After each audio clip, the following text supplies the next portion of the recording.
If you clicked on this video for some Bujo inspiration, you're in the right place. I'm going to give you guys a walkthrough on my September bullet journal. Let's go.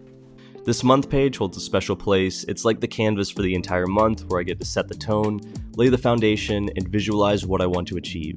This page is where I establish my guiding word, which is freedom this month. Set a clear goal to work towards throughout the coming weeks, which is my road trip at the end. I'll be going through Arizona and California, hence the cactus theme. I wanted to set the vibe for the artwork this month. And I also use this page to define my new monthly habit, which is the Pomodoro technique. It's this workflow where you work for 25 minutes and then take 10 to 15 minute breaks in between. I recommend it for anyone that's looking for a new technique. And at the end of the page, I also have my month in pixels, just to get a quick look on my moods and how I'm feeling every day. So the second spread in this month's bullet journal is my tarot page. Now you might be wondering, why incorporate tarot readings into a bullet journal? Bullet journaling is all about self-discovery, productivity, and personal growth, right? So why not embrace a little bit of intuition and self-reflection along the way? Tarot readings can serve as a unique introspective tool to gain insights into your thoughts, feelings, and life's directions. It's like having a conversation with your inner self, a chance to tap into your intuition. And that's what bullet journaling is all about, right?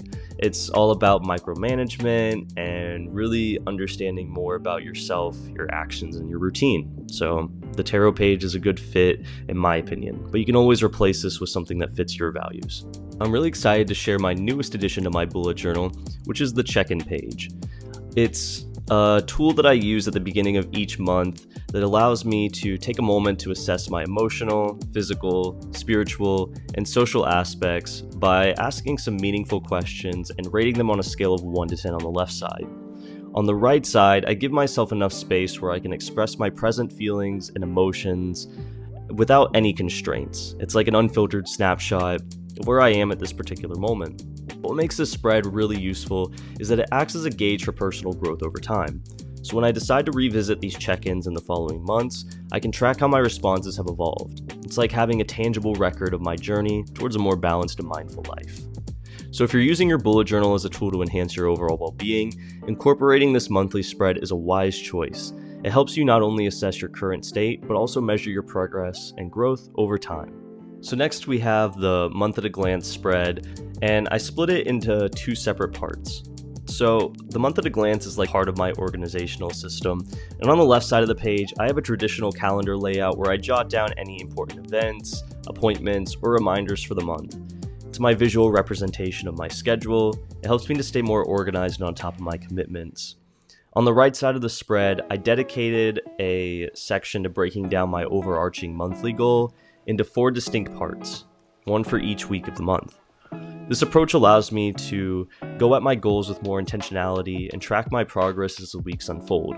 So the main point of having that is that way when I set my daily goals, I get to stay more on track, and spreading it into 4 weekly ones allows me to not get so overwhelmed by having that main goal. Like, for example, road tripping. I know that the first week it's more about coming up with a plan and a route. That way I'm not scatterbrained and trying to accomplish everything at once. But what I like most about this page is actually the aesthetics. I love how it came out. I'm glad I started using more color in my spreads. Last month I just used the one highlighter color, and this month I wanted to add a little bit more color and variety into it. So this came out really good, and I'm excited to put use to it because last month I neglected this spread, and I'm really going to try to make a habit of using this every single day. Next up is the bar trackers. These first 2 are the most important. It's my sleep and water tracker. On those bad days where I had that one moment that quote-unquote ruins my day, it's good to look back on this page and realize, okay, I just didn't sleep enough and I didn't drink enough water. This activates the more logical part of my brain, and I can realistically improve my day instead of trying to hyper-focus and hyper-fixate on that one issue. On the next page, I included my reading and meditation tracker. This is more so tied to my habits, and I'm putting emphasis on them because I feel like this is tied heavily to improving myself. Last month, I neglected these pages. They were the emptiest part of my bullet journal. So this month, I'm trying to put more emphasis on them and really focus on doing this every single day. Now, you can break this section down into whatever type of bar trackers you want. I just recommend having the sleep and water one at the very least, and then make any other ones tied to your habit tracker. Which leads us into our most important spread of the entire bullet journal, the habit tracker. Now, the reason why this is the most important is because your habits genuinely shape who you are and who you're becoming. To use one of my favorite quotes, our habits are the true reflection of who we are. So when you track your habits, you're basically getting to see what really matters to you, what you value the most. And over time, those small everyday actions start shaping your identity and where you're headed in life. There's this statistic, I think it's like you're 42% more likely to achieve your personal and professional goals by habit tracking. So you have my take, there's some statistics out there. I can't express how important habit tracking is. And I started with like 13 habits last month, and this month I amped it up to 21, just because I really saw the value I was getting. And there's some habits specifically that I'm really trying to keep track of, like meditation and reading. Hence the reason why I included 2 bar trackers to see exactly how much time I'm spending doing these things. Because one harsh reality you're going to face when you make a habit tracker, there's a lot of things you probably think you do consistently, but when you get to see on paper how often you're actually doing these things, you're going to realize you're not doing a lot of things you think you do. That's why keeping it on paper and realistically seeing what you're doing is so important. Which leads us into our next page, one of my favorites, the quote of inspiration. Now, I like this page in the spreads because it kind of ties everything back together with the theme, and I take it as a moment to like intertwine my intention that I said at the beginning of the journal. So my word of the month was freedom, and I wanted a quote that aligns with like the cactus theme and also like my word of the month. So a person without freedom is like a plant without sunshine. It has no way to grow. This month is all about like working towards that freedom. I did a tarot reading after I chose this word, and I got all the confirmation I needed. The whole reading was just about like freedom and taking action to go towards that direction. And I really wanted this page to reflect that. So I think I did a pretty good job. I ended up adding another cactus at the top just to even things out. But this page came out great. Your quote of inspiration, it's not necessary, but I think it's really good to like tie everything together. This next part is a spread that I came up with. Usually it's called the 333 method, but this month I changed it to the 222. So what does this mean? So it's 2 things I'm grateful for, 2 wins for the day, 2 goals for tomorrow. It's a tool that you can practice gratefulness and maintain a little bit more positivity and also set some intention for the next day. But the reason I changed it from 333 to 222 is because this was like overtly positive.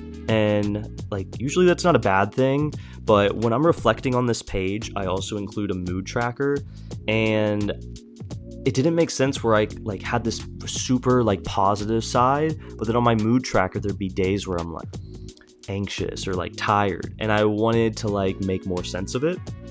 So that's where the C at the bottom comes in at. That's my challenge of the day. So what was the biggest challenge I faced in my day-to-day life?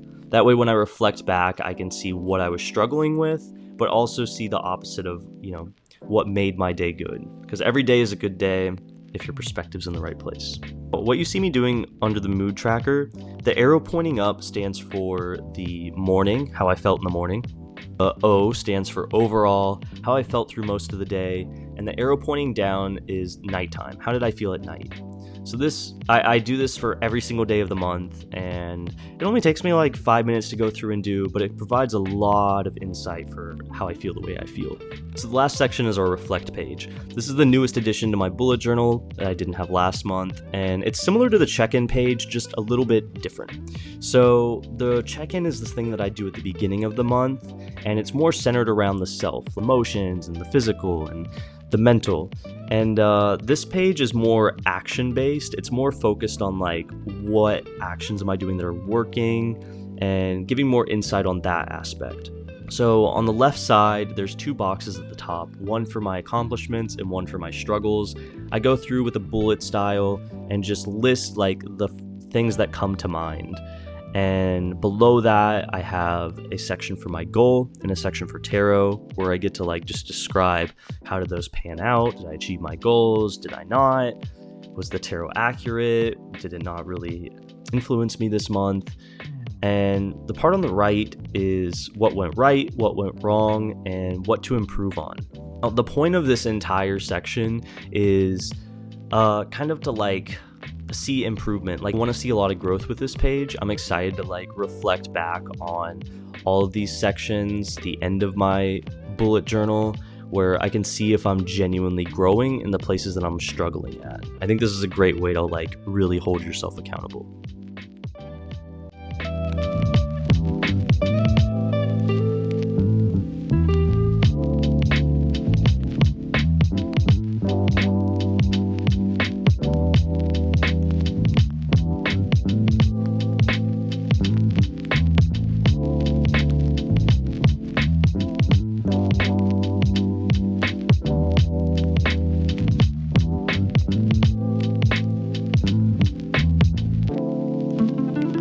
If you made it to the end of this video, first of all, thank you very much. I appreciate your commitment, and I hope you're also committing to your September bullet journal.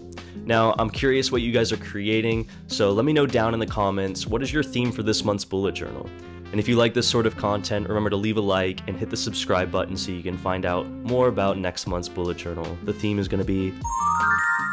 So you're going to want to tune in for that. But anyways, have a good one, enjoy your September, and I'll see you guys for Halloween. I'm going to show you guys how to turn this into this.